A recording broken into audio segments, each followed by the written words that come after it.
মুক্তিনামা বা নাদাবি দলিল কি, কেন এটি গুরুত্বপূর্ণ, সেই বিষয় সম্পর্কে জানবো আজকের এই পর্বে।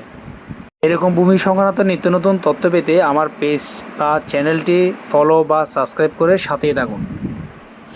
নাদাবি বা মুক্তিপত্র দলিল, ডিট অফ রিলিজ, কোনো ব্যক্তি সুনির্দিষ্ট কোনো সম্পত্তিতে তার স্বত্বাধিকার নাই মর্মে অথবা স্বত্বাধিকার ত্যাগ করেছেন মর্মে দলিল সম্পাদন ও রেজিস্ট্রি করে দিতে পারেন।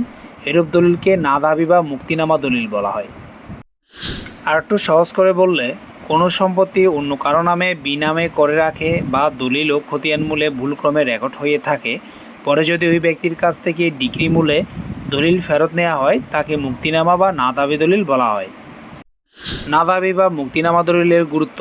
নাদাবি দলিল অর্থ বা সম্পত্তির উপর সৃষ্টি করা যায়। নাদাবি দলিল সম্পত্তি হস্তান্তর বিষয়ক দলিলের পরিপূরক হিসেবে গণ্য করা হবে না।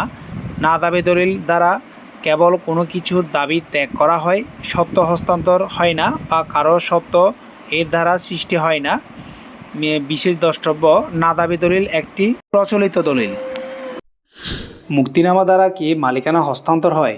মুক্তিনামা বা স্বীকৃতি দ্বারা মালিকানা হস্তান্তর হয় না, অর্থাৎ এটা হস্তান্তর দলিল হিসেবে গণ্য নয়। এর দ্বারা সত্যবত্তায় না, তবে সত্যবান ব্যক্তি সত্যের সমর্থনে মুক্তিনামা প্রদান করলে তা কার্যকরী হয়। তাছাড়া প্রতিদান গ্রহণে মুক্তিনামা প্রদান করলেও তা কার্যকরী হয়। ভিডিওটি আপনার ভবিষ্যৎ প্রয়োজনে কাজে লাগতে পারে, তাই শেয়ার করে আপনার ওয়ালে রাখুন এবং ফলো ও সাবস্ক্রাইব করে সাথেই থাকুন। ধন্যবাদ।